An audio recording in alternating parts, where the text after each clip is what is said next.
The airlock hissed open onto a platform bathed in the soft, diffused light of Verdania's twin suns. The air was warm, humid, thick with the scent of unknown blossoms and damp earth. A fragrance so potent it felt almost alive. A delegation awaited him. Verdanians. They were taller than humans, slender, with skin like polished hardwood, patterned in intricate whorls of green and brown that shifted subtly with the light. Their eyes were large, luminous, lacking pupils, pools of deep emerald or sapphire. They moved with a fluid grace that spoke of bodies evolved amidst dense forests and flowing water. At their center stood one figure slightly apart, commanding attention without effort. Lyra Vora. The rumors had not exaggerated her appearance. She was undeniably striking, her bark-like skin a rich mahogany, the patterns across it resembling delicate, silver inlay, long, tendril-like appendages, perhaps hair or sensory organs, cascaded around her shoulders, shimmering with captured light. Her large emerald eyes met his, holding an unnerving stillness, an ancient patience. She wore robes of woven fibers in deep forest hues, adorned with living flowers that pulsed with faint luminescence. There was an aura about her, a blend of regal authority and profound natural power. Alexander felt an unexpected jolt, a resonance that went beyond diplomatic assessment. Diplomat Drake, her voice was melodic, a low chime that seemed to resonate in the air itself. On behalf of the Verdant Council, I welcome you to Verdania. May your journey bear fruit for both our peoples. The formal greeting was delivered with perfect Terran standard, yet carried the unique cadence of her own language beneath it. Ambassador Vora, Alexander replied, offering the traditional Verdanian gesture of respect. A slight inclination of the head, palms open. I thank you for your welcome. Earth hopes for a new season of cooperation between our worlds. Her lips, surprisingly human-like in shape though darker in color, curved slightly. A smile. It did not reach her unnerving, beautiful eyes. Seasons change. Diplomat, as do alliances. We shall see what this one brings. The formal procession moved towards the awaiting transport skimmers. Alexander walked beside Lyra, acutely aware of the space between them, of the intense scrutiny from both human and Verdanian aides. He tried to focus on the mission, on the opening pleasantries, discussing the journey, the initial schedule of meetings. But his senses were overwhelmed by her proximity, by the faint, spicy scent that emanated from her. Different from the surrounding air, uniquely hers.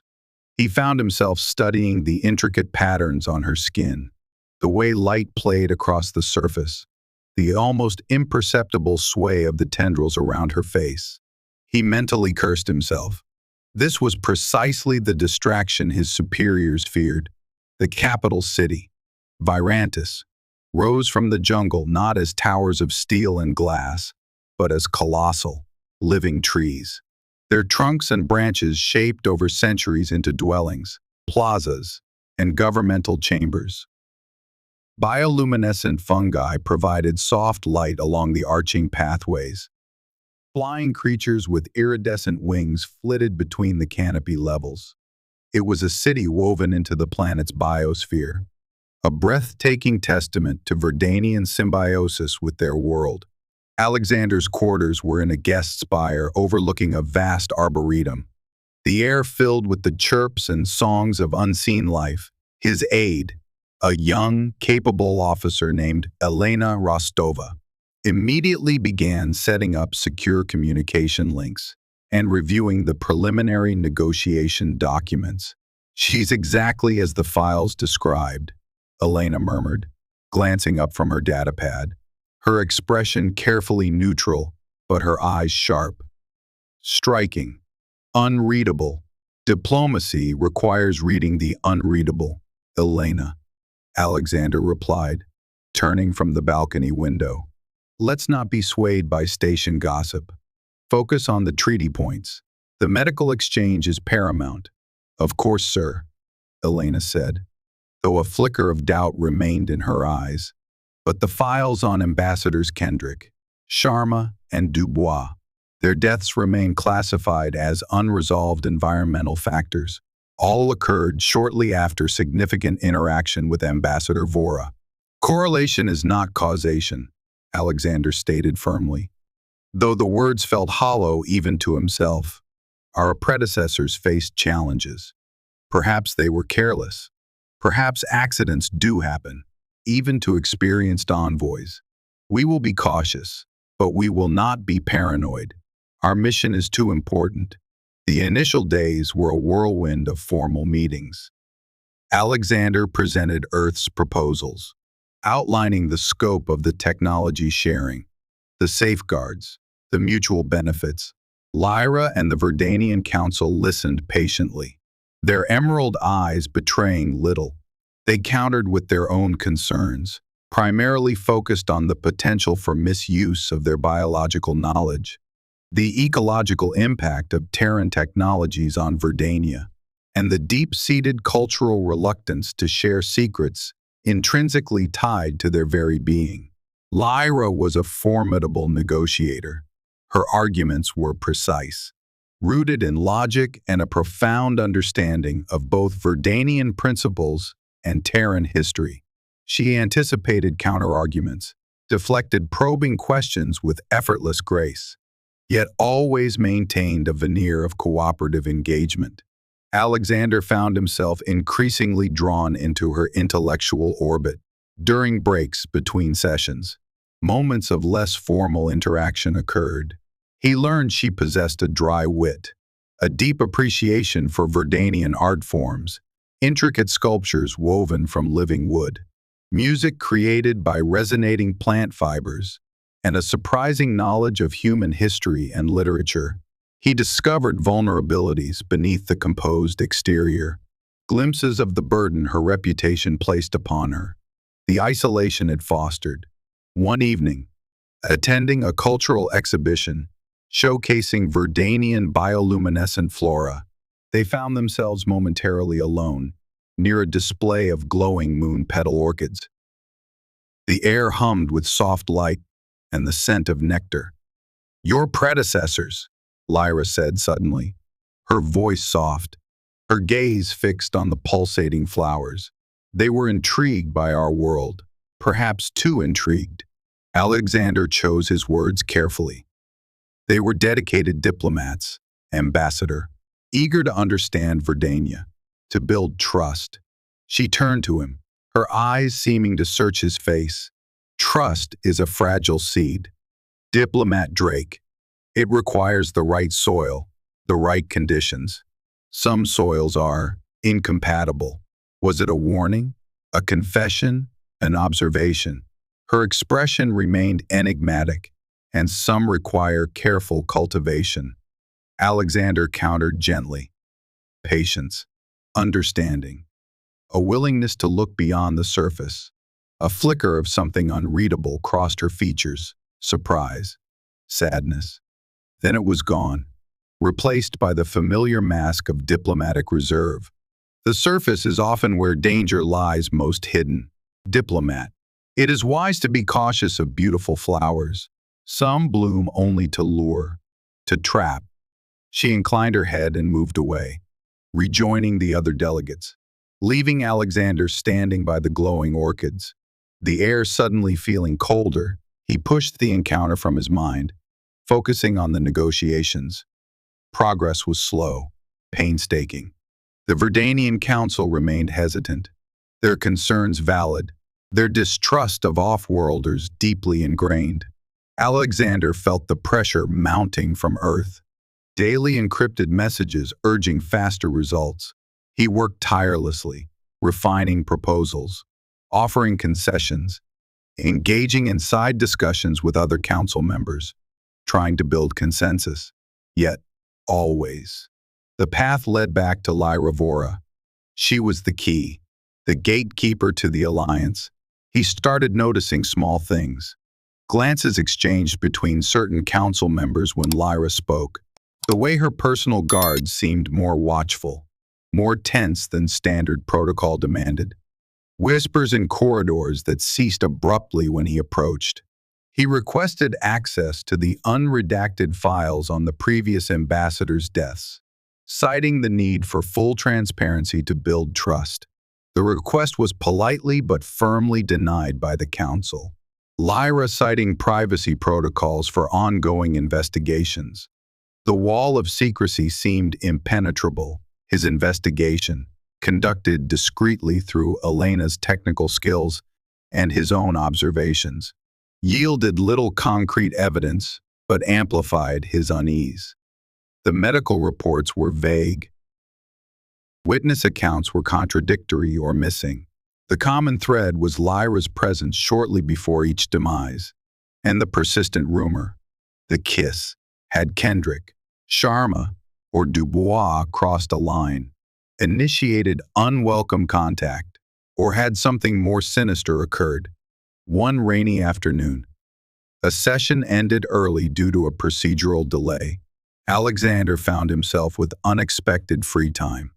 Drawn by an instinct he couldn't explain, he bypassed the official routes and took a winding path through one of Virantis's lower arboretums, a less frequented area known for its ancient, wilder flora.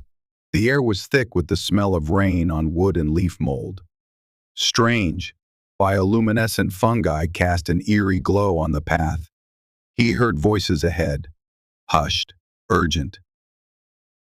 Peering through a curtain of thick, drooping vines, he saw two Verdanian figures in guard uniforms speaking with a council elder he recognized. A traditionalist named Kalen, known for his opposition to the Terran alliance. Cannot risk exposure, Kalen was saying, his voice a low rasp. The timing must be precise. The Vora lineage carries the potential, but its activation, unpredictable. Another failure cannot be tolerated. The Terran persists, one guard replied. He watches her. He asks questions about the others. He is perceptive, Kalen conceded. More than the previous ones, perhaps too perceptive. If he discovers the nature of the filter, Kalen paused, glancing around nervously. Then containment protocols will become necessary. Ensure the ambassador's isolation protocols are strictly maintained. No unmonitored interactions, especially not with him. Alexander pulled back, his heart pounding. Filter, lineage, containment protocols. This was no accident. This was conspiracy. Lyra wasn't just a diplomat. She was central to something hidden, something dangerous.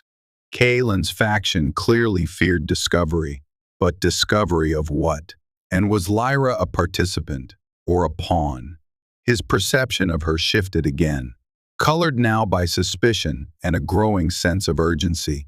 He needed to understand what lay beneath the surface, not just for the alliance, but for her safety, and potentially his own. The poison flower wasn't just a myth, it was a cover story. But for what? He could not yet fathom. The rain fell harder, washing the jungle city, mirroring the deepening mystery that surrounded Ambassador Lyra Vora. Alexander redoubled his efforts, dividing his time between the increasingly tense negotiations and his covert investigation. He instructed Elena to focus her deep scan analysis not just on official channels, but on correlating energy signatures, bioresidue patterns, anything anomalous related to the previous ambassador's final locations and Lyra's movements. It was a long shot, searching for ghosts in the data stream, but conventional methods had yielded nothing. He himself engaged Lyra more directly, probing gently during their interactions, testing her reactions, searching for inconsistencies in her narrative, however subtle. Their conversations grew longer, more complex. They debated the ethics of genetic manipulation, a topic central to Verdanian medical prowess. but one Lyra discussed with a peculiar detachment, almost an academic distance.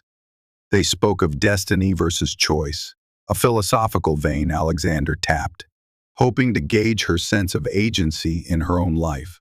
Her answers were always guarded, layered, like the dense canopy of her world. Yet, amidst the intellectual sparring, moments of genuine connection surfaced. He saw a weariness in her eyes sometimes, a longing for something undefined. She, in turn, seemed to study him with an intensity that felt more personal than diplomatic, a deep curiosity that mirrored his own. "You are different from the others. Diplomat Drake," she remarked one evening, as they stood on a high balcony overlooking Virantis, the city lights mimicking constellations below. They saw Verdania as a resource, a prize. "You seem interested in understanding. Isn't that the foundation of diplomacy, Ambassador?" Alexander replied, leaning on the living wood railing. "Understanding. Without it, treaties are just ink on fiber, easily torn. Understanding requires truth," she countered softly, her gaze distant. "And truth, on Verdania, is often hidden beneath layers of growth, deception, and time, like the roots of our eldest trees. Then perhaps someone needs to carefully excavate," he suggested, meeting her gaze, "to find the true source." Her expression tightened almost imperceptibly. "Excavation can damage the roots. Diplomat. Sometimes it is better to let sleeping things lie." The conversation shifted abruptly back to neutral territory, but Alexander felt he had struck a nerve. She knew more than she revealed, possibly more than she was comfortable knowing. Elena's work yielded a breakthrough, faint but significant. Anomalous energy readings, correlating with trace amounts of complex, unidentified proteins, were present at the locations of the second and third ambassadors' deaths. The first death site was too environmentally contaminated to analyze. Crucially, similar, though less concentrated, energy signatures were sometimes detectable around Lyra's personal transport and quarters, typically masked by standard Verdanian biosignatures. "It's not a weapon in the conventional sense, sir," Elena reported, her brow furrowed in concentration as she pointed at the complex data visualizations. "It's biological, highly specific. The proteins seem designed to react catastrophically, but only with certain non-Verdanian physiologies. Almost like a targeted allergen, but orders of magnitude more potent. And the energy signature, it's faint, like a low-level biological field being emitted. Emitted by whom? Or what?" Alexander pressed. "That's the difficulty. It seems localized to her vicinity, but we can't pinpoint the source. It could be environmental tech we don't understand, or it could be her, sir. The poison flower legend might be disturbingly literal, just not in the way people think. A biological field, a targeted protein, the filter." Kalen's words echoed in Alexander's mind.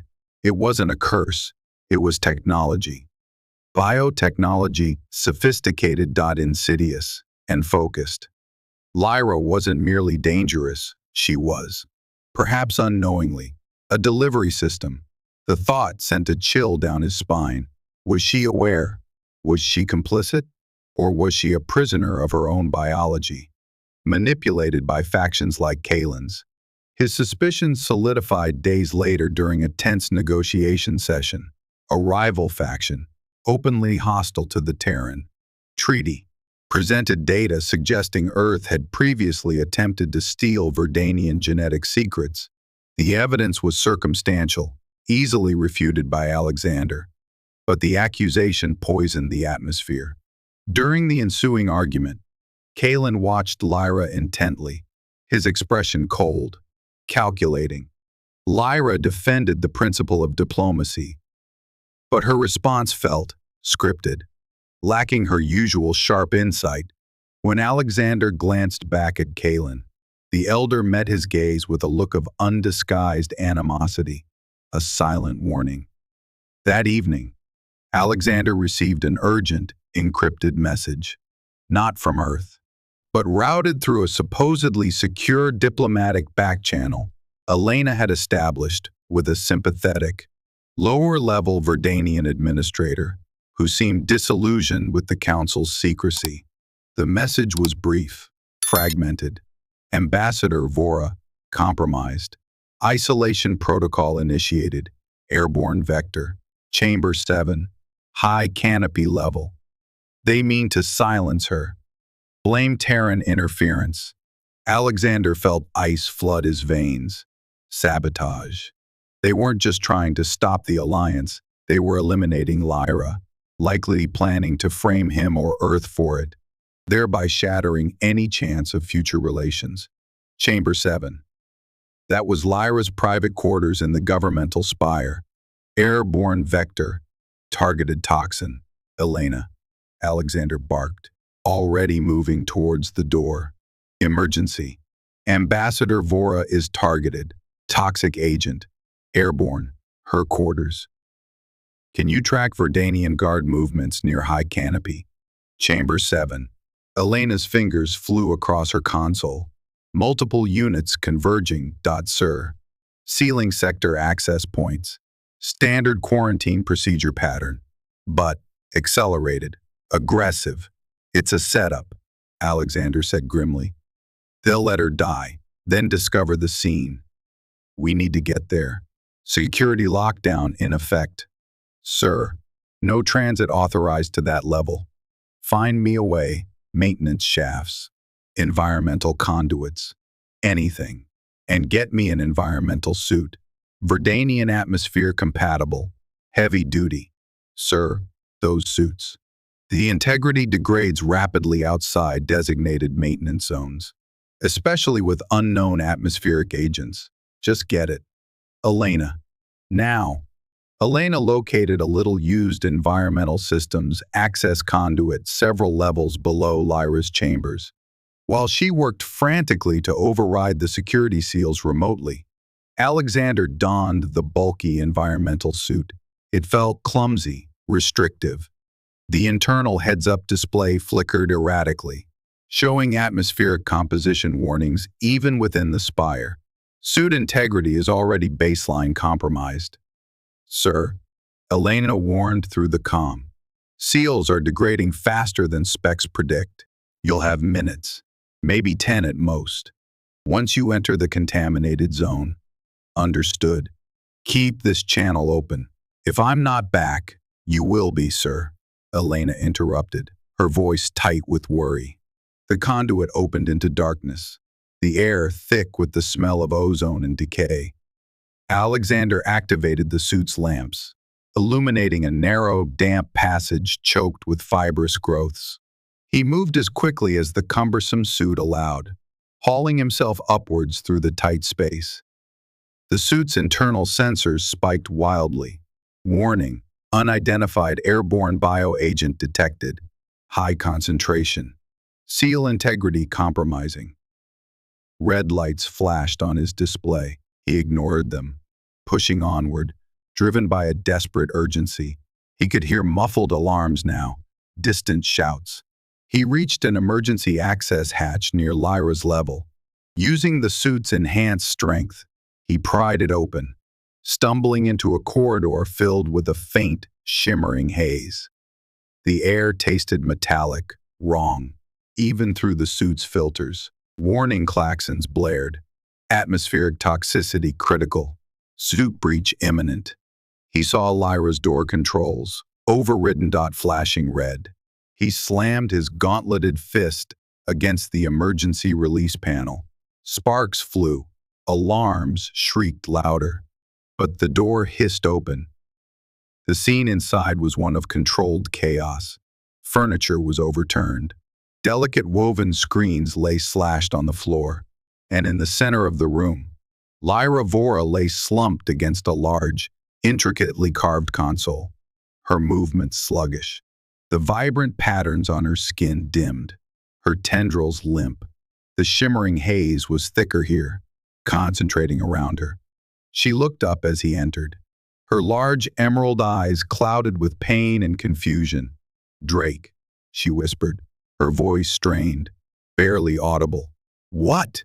"Ambassador, there's a toxin," Alexander said, his voice distorted by the suit's speakers. He moved towards her, his own movements becoming labored as the suit struggled against the hostile environment. "Warning, multiple system failures. Evacuate immediately. They tried to poison you. Frame Earth." He reached her side. Her breathing was shallow. The air itself seemed to be suffocating her, targeting her unique Verdanian physiology. He needed to get her out, but his suit was failing rapidly. Cracks spiderwebbed across his helmet visor. Alarms screamed in his ears. He could feel the toxic air beginning to seep in, sharp, burning. "Can you walk?" he urged, trying to lift her. She groaned, unable to rise. He looked around desperately. No easy escape. Guards would be sealing the corridor. His suit wouldn't last another minute. He was trapped. She was dying. In that moment, protocol, diplomacy, fear for his own life, it all vanished. There was only the sight of her, vulnerable, fading, and the overwhelming, irrational certainty that he couldn't let her perish like this. He knew the legends. He knew the risks. He knew his suit was breached, his exposure imminent. But looking into her clouded eyes, seeing not the poison flower but Lyra, the intelligent, burdened, isolated woman he'd come to respect, perhaps even care for, he acted on pure instinct.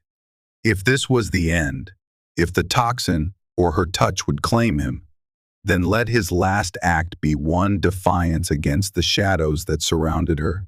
He struggled to pull off his failing helmet, gasping as the raw, toxic air hit his face. It burned his lungs. His eyes watered instantly. He felt dizzy, disoriented. Time seemed to slow.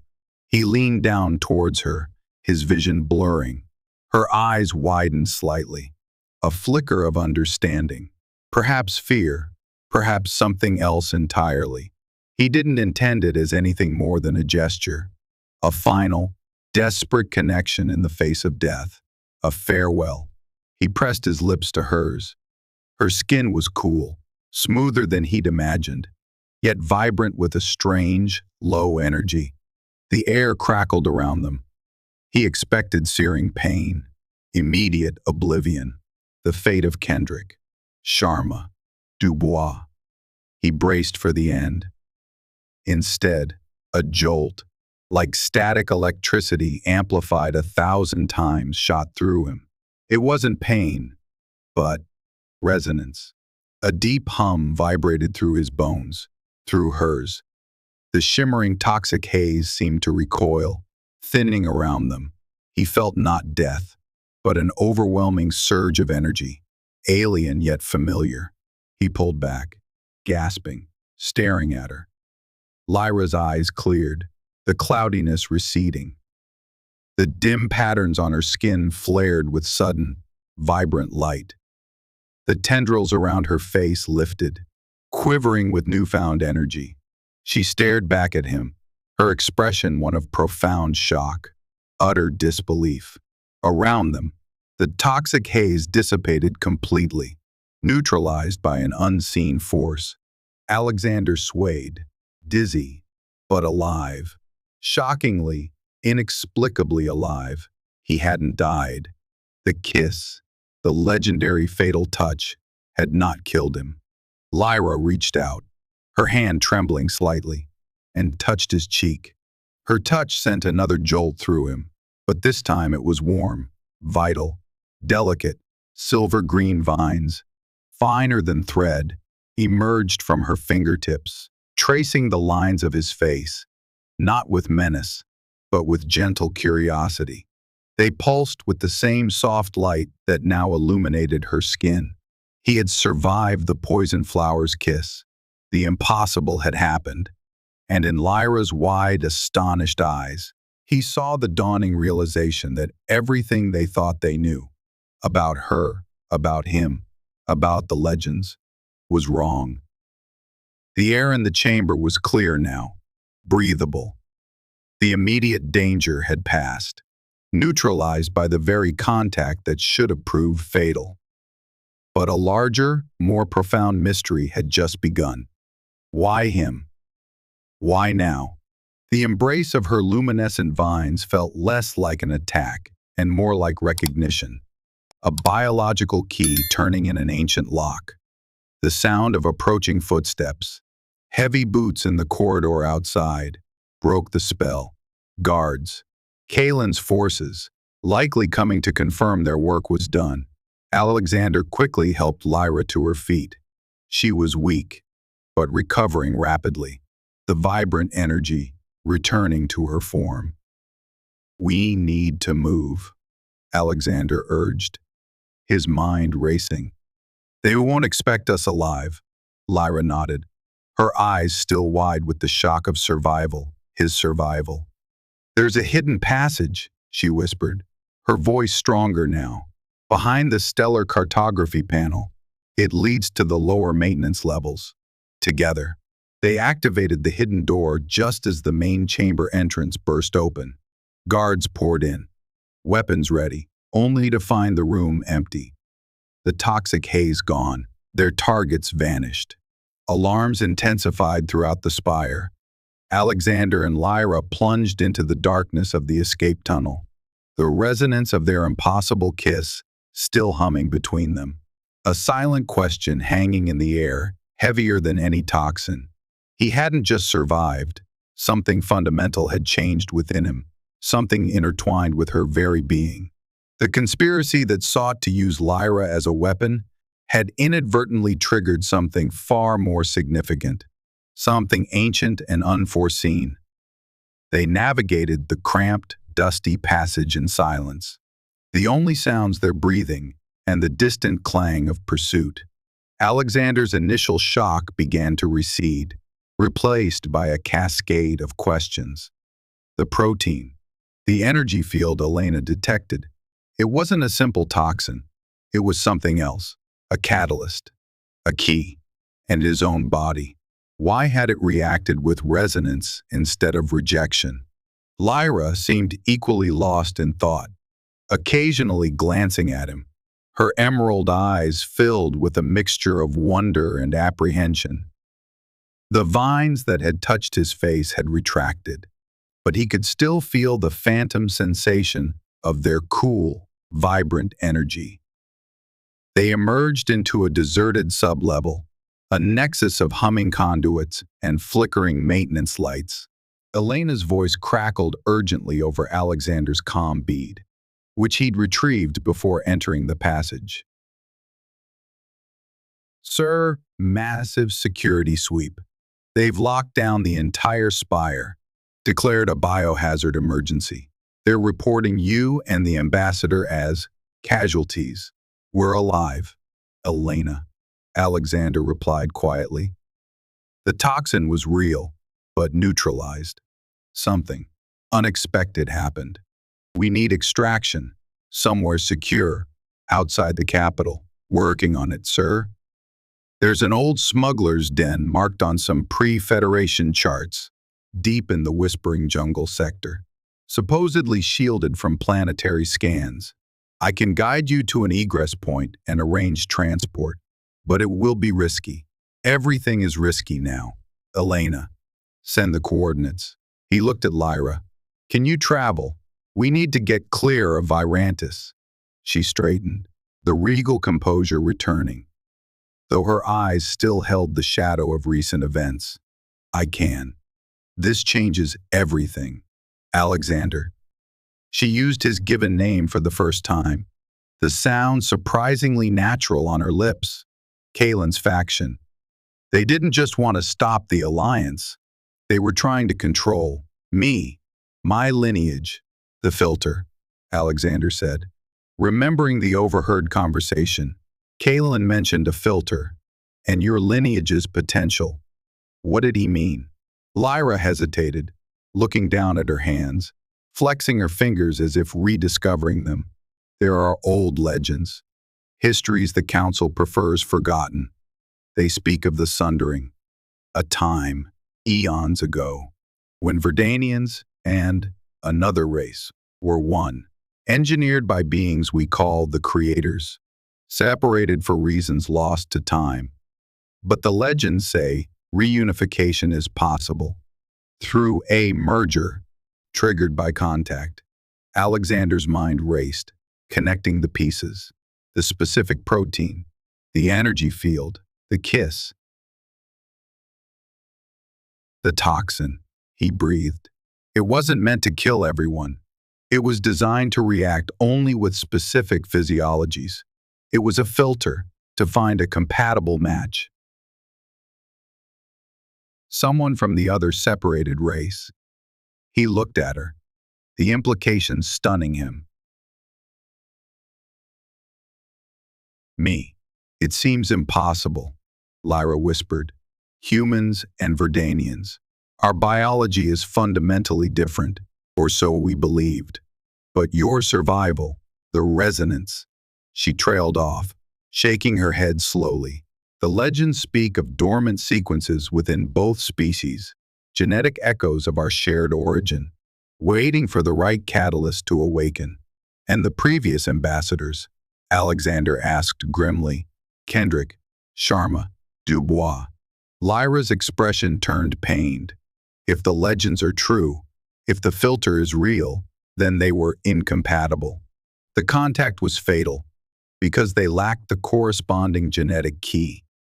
They weren't assassinated in the way we thought.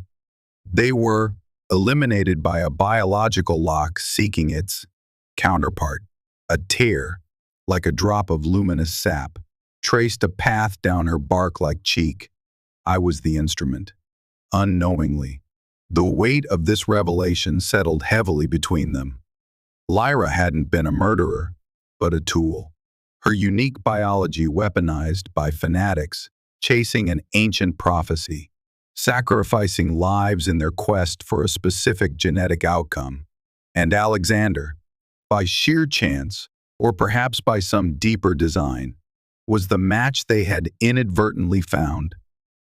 Following Elena's guidance, they navigated the labyrinthine underlevels of Virantis, avoiding patrols, slipping through sensor grids.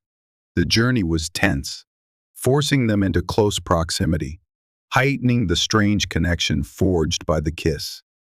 Alexander felt subtle changes within himself. His senses seemed sharper. He could almost feel the thrumming life of the city's structure around him, perceive faint bioluminescent trails left by passing Verdanians.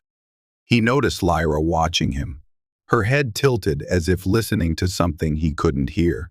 You are adapting, she murmured, as they rested briefly in a shadowed alcove. The resonance wasn't just neutralization. It initiated something. A merging. Our dormant sequences. They are beginning to activate. What does that mean? Alexander asked. Unnerved. I don't know, she admitted. The legends are fragmented, allegorical. They speak of restored abilities, a deeper connection to the life force of the planet, a joining of minds. But they also warn of instability, of unforeseen consequences. They reached the designated egress point, a storm drain outlet disgorging into the dense jungle bordering the city. A small, unmarked atmospheric skimmer, piloted remotely by Elena, awaited them. As they lifted off, cloaked from Virantis sensors, Alexander looked back at the majestic tree spires, now representing not just a potential ally, but a deadly conspiracy and the source of a transformation he couldn't comprehend. The journey to the Whispering Jungle was swift, silent. Below, the Verdanian landscape unfolded, a breathtaking tapestry of alien flora and fauna. But Alexander's attention was inward, focused on the strange sensations coursing through him. A low-level hum of energy, flashes of shared thought or emotion he instinctively knew originated from Lyra, seated beside him in silence. The smuggler's den was hidden deep within a grove of colossal, interconnected fungi that pulsed with their own internal light. The air inside was cool, smelling of spores and mineral, rich water trickling down the cavern walls. Elena had remotely activated basic life support and supplies. It was Spartan, but secure. Elena, Draport status. Alexander requested via his comm. Virantis is in chaos, sir. Her voice came back, strained. Kalen's faction has seized control of the council narrative. They're reporting a terrorist attack by rogue Terran elements, resulting in Ambassador Vora's tragic death and your own. They've sealed the planet. Communications are heavily jammed. Earth Command is demanding answers, but they're getting nothing but propaganda. They're consolidating power, Lyra said, her voice hard, using our supposed deaths as justification. We need proof, Alexander stated.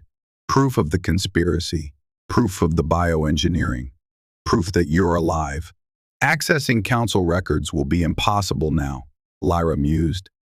Kalen will have purged everything. But the source, the origin of the filter program, it might not be in the official archives. There are older places, repositories of forbidden knowledge, dating back before the current council structure, places tied to the legends of the creators. Where? The sunken city, Lyra replied, a shiver passing through her. An ancient ruin in the Great Mire, said to be where the creators conducted many of their early experiments. It is a dangerous place, shunned even by Kalen's traditionalists, but it might hold the answers, perhaps even records of the original genetic templates. As they discussed their next move, Alexander felt a sudden wave of dizziness, stronger this time. The patterns on Lyra's skin flared brightly, and she gasped. Reaching out instinctively towards him, he felt an echo of her disorientation, a shared mental static. The merging, she whispered, her eyes wide. It's accelerating. He looked at his hands. Was it his imagination, or did his skin have a faint, almost imperceptible undertone of green beneath its normal color? He felt a strange connection to the pulsing fungi around them, a sense of their slow, ancient life. Simultaneously, Lyra swayed, murmuring about the distant hum of Terran technology from their skimmer, a sound she shouldn't have been able to perceive. Their senses were beginning to blend, their biologies intertwining in ways neither could predict. They were becoming something new, something neither human nor Verdanian. Just as the immediate shock began to settle, a new alert flashed from Elena. Sir, unidentified energy signatures detected entering Verdanian orbit, multiple contacts, massive scale, configuration. Unknown, not Terran, not any known species. There, crystalline in structure. Huge. Alexander and Lyra exchanged a look of dawning horror. The legends, the creators, they hadn't just engineered life here, they had potentially returned. And their arrival, coinciding with the activation of the merger, could not be a coincidence. They weren't just fugitives from a Verdanian conspiracy anymore. They were now caught between their own manipulated species and the ancient, powerful beings who had started it all. Beings returning to reclaim or perhaps reset their grand, dangerous experiment. Their escape into hiding had just become a race against cosmic forces, with the secrets hidden in the sunken city, their only potential key to survival, and perhaps to understanding the true nature of their impossible bond. The flight towards the Great Mire was fraught with peril. Elena, coordinating remotely from a hidden relay satellite she'd managed to commandeer, guided their small skimmer through low-altitude atmospheric rivers and dense jungle canyons, avoiding both Verdanian patrol routes and the increasingly numerous sensor sweeps originating from the colossal crystalline ships now parked in synchronous orbit above the planet. These new arrivals maintained an unnerving silence, broadcasting no signals, responding to no hails from the panicked Verdanian authorities. Their presence alone radiated immense power and cold, alien purpose. Inside the skimmer, the changes in Alexander and Lyra became more pronounced. Alexander found he could perceive the intricate energy patterns of the skimmer's systems, almost intuitively understanding their function. His night vision sharpened dramatically, picking out details in the moonlit jungle below that should have been invisible. Lyra, conversely, developed an uncanny sensitivity to electromagnetic frequencies, occasionally flinching from phantom signals, yet also able to sense the approach of Verdanian aircraft long before they appeared on sensors, guided by their comm frequencies or engine emissions. Brief moments of shared sensation or emotion flashed between them more frequently. A sudden taste of unfamiliar Verdanian fruit in Alexander's mouth when Lyra was thirsty. A fleeting echo of Alexander's concern for Elena reaching Lyra's mind. The merging was undeniable, terrifying, yet strangely intimate. "Kaelin knows we survived," Lyra stated suddenly, her eyes closed as if concentrating. "He feels the resonance, faintly. He doesn't understand it, but he knows the filter found its mark. He's directing forces towards the mire. He suspects we seek the old knowledge." "Can you sense the Creator's ships too?" Alexander asked. She shook her head, a troubled look on her face. "No, they are silent, utterly alien, like voids in the energy field of the planet. It's profoundly disturbing." The great mire stretched before them, a vast, mist-shrouded swamp, reflecting the twin moons like shattered mirrors, towering. Mangrove-like trees with exposed, skeletal root systems rose from the murky water, draped in phosphorescent moss. Strange, croaking calls echoed through the fog. According to Lyra, the sunken city lay at its heart, submerged for millennia by shifting water levels, accessible only through specific tidal tunnels. Following ancient charts stored in Lyra's diplomatic archives, charts even she hadn't fully understood until now, they located the entrance, a partially submerged archway carved with weathered symbols that seemed to writhe in the dim light. Leaving, the skimmer camouflaged amongst the roots. They donned emergency rebreathers, standard Verdanian tech, surprisingly compatible now with Alexander's altered physiology, and slipped into the cold, black water. The tunnel descended sharply, opening into a vast underwater cavern, the sunken city. It wasn't built, but grown, structures of phosphorescent coral and hardened, mineralized wood formed elegant, decaying spires and domes, illuminated by eerie bioluminescent currents flowing through vein like channels in the architecture. It was hauntingly beautiful, profoundly ancient, and utterly silent, save for the thrum of Alexander and Lyra's own shared heartbeat, which seemed amplified in the underwater stillness.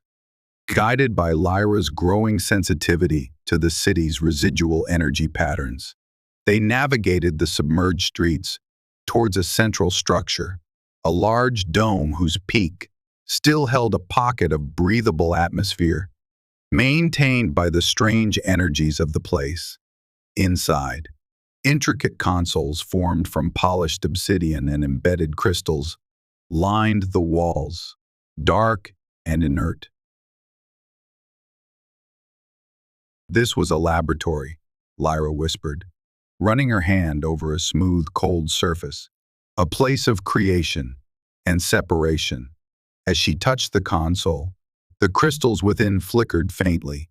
Lines of light traced patterns across the obsidian, symbols neither human nor modern Verdanian. But Alexander felt a jolt of recognition, not visual, but conceptual. He somehow understood the function, the purpose behind the flowing script. "It's a genetic archive," he said.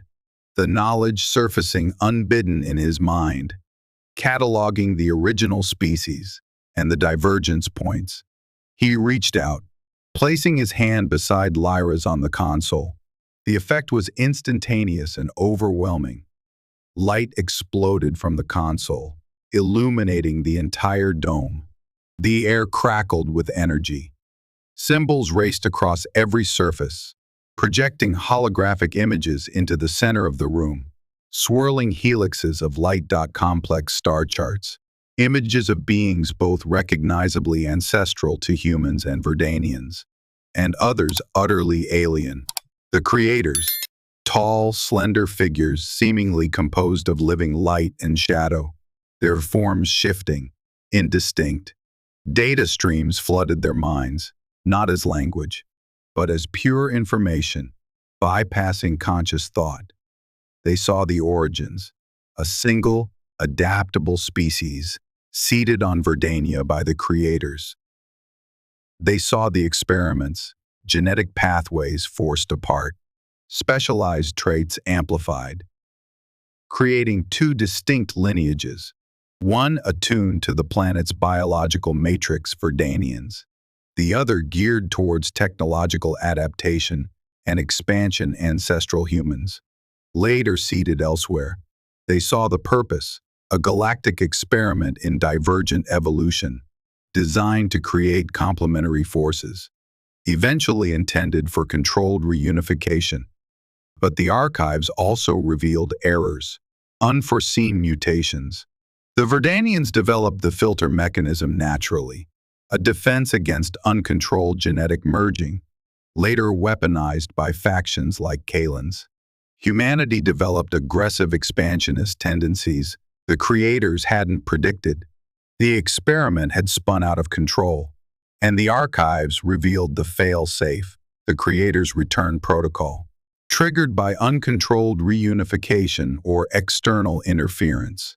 Their purpose now was not reunion, but erasure, a complete reset of the Verdania system. The crystalline ships were not just observers, they were sterilization tools. Most critically, they found the records of Lyra's lineage, specifically bioengineered generations ago by a rogue creator faction, subtly enhancing the filter mechanism, embedding a key sequence designed to recognize and merge only with a specific corresponding sequence purposefully woven into certain Terran bloodlines originating from early colonists, whose ancestors had been part of the initial seeding project, a desperate attempt by these rogue creators to force the intended reunification before the primary directive initiated the reset. Lyra wasn't just a filter, she was a living key, and Alexander, descended from one of those specific Terran lines, was the lock. The three dead ambassadors hadn't just been incompatible, they lacked the specific, creator-designed sequence. Their deaths weren't an accident of the filter. They were proof it was working as intended by its hidden designers. It was never just Verdanians, Lyra breathed, horrified. A faction of the creators. They manipulated my ancestors. Made us, this, and mine, Alexander added grimly, understanding the impossible odds that had brought him here. To her, a legacy hidden in our blood. As the final pieces of the puzzle clicked into place, the energy in the dome surged again. A new holographic image formed, two intertwined figures, one Verdanian, one human, glowing with golden light. Below them, symbols pulsed, not of biology, but of consciousness, symbiosis, potential. The merger, Alexander realized. It wasn't just about genetics. It was meant to unlock something more, a combined consciousness. Before they could process further, alarms blared from the archive system. External threat detected. Creator probes descending into the mire, homing in on the dome's energy signature. Simultaneously, Verdanian guard frequencies flooded the comm channels Elena monitored. Kalen's forces were closing in. Alerted by the energy surge, They were trapped between the architects of their existence and the fanatics who had twisted their purpose. "There's one more layer," Lyra said urgently, pointing to a recurring symbol in the projection, one depicting the dome itself connected to the planet's core.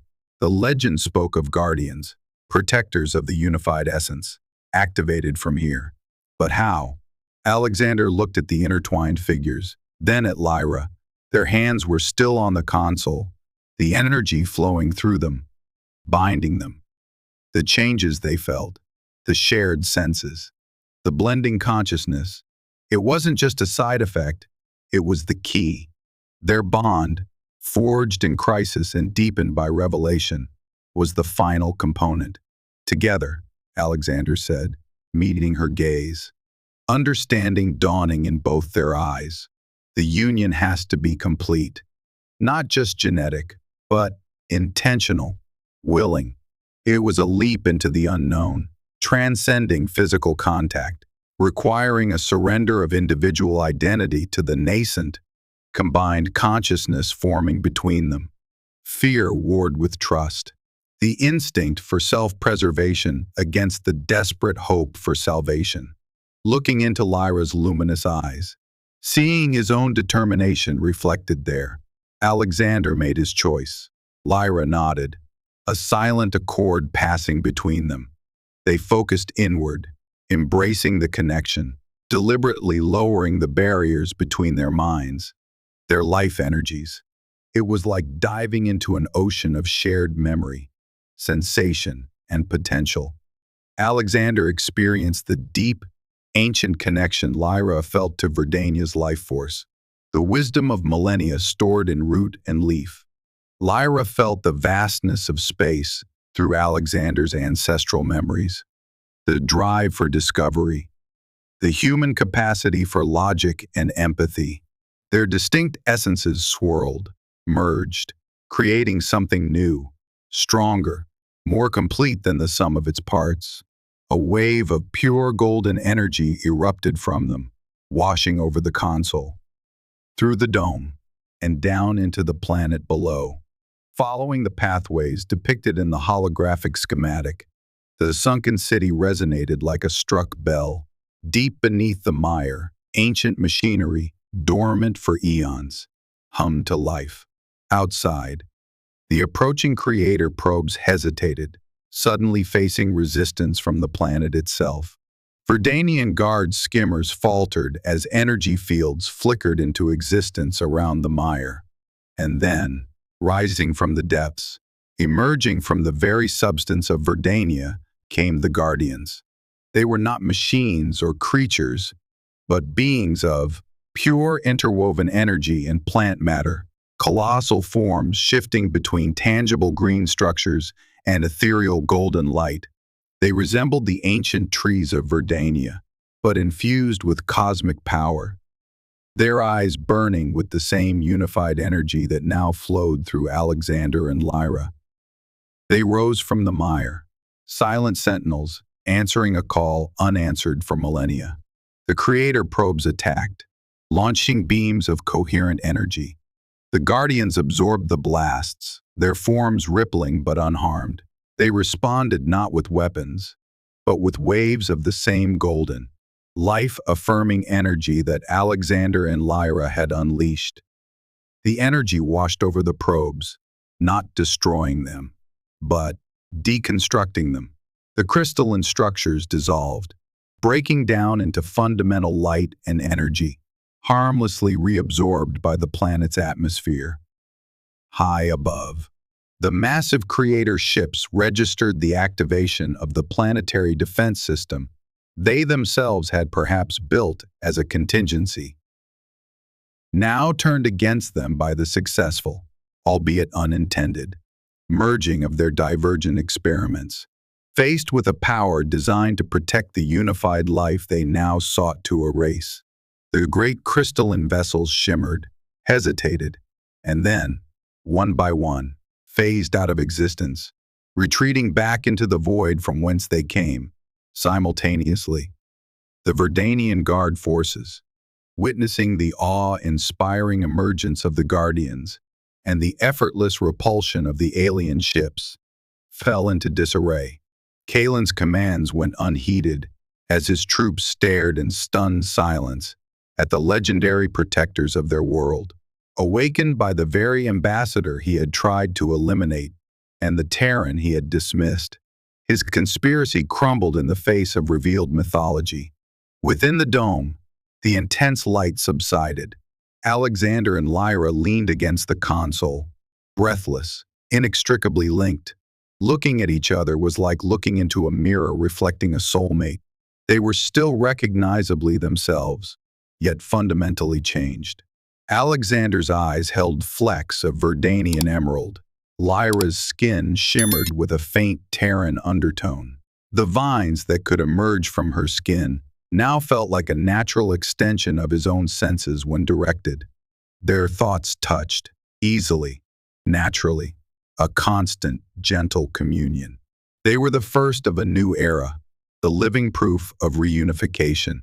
The kiss that had started as a desperate farewell, that legend painted as fatal, had become the catalyst for salvation, the key to unlocking an ancient legacy.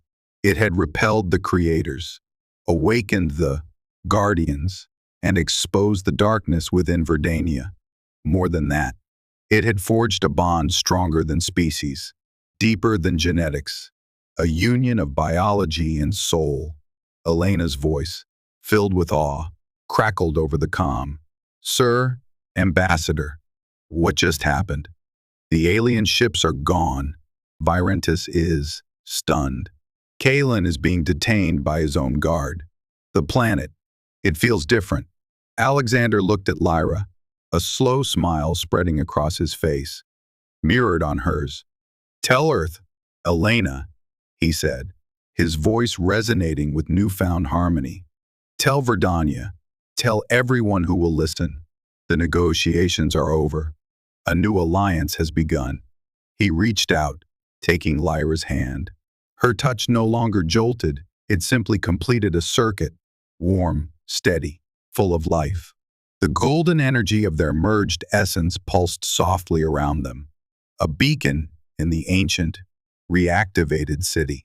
Their journey had been one of fear, conspiracy, and impossible odds, but driven by an undeniable connection. They had navigated the shadows and emerged into the light. The poison flower was no more. In her place stood Lyra, unified with Alexander, together embodying the hope of two worlds. Their love the catalyst that healed ancient wounds and awoke a future long thought lost. In the quiet aftermath, surrounded by the echoes of creation and the promise of a new beginning, their once fatal potential now radiated life, a testament to a bond that had bridged the divide engineered by stars, proving that even the deepest separations could be overcome, not by force, but by the transformative power of connection, acceptance, and love. The Guardians stood sentinel over the mire. The sunken city hummed with potential, and in the heart of it all, two souls, once worlds apart, now beat as one, ready to face the dawn of their united future. Their kiss, once a harbinger of death, was now the purest symbol of life. A promise whispered across the galaxy: hope endures, love connects, and unity prevails. Canvas,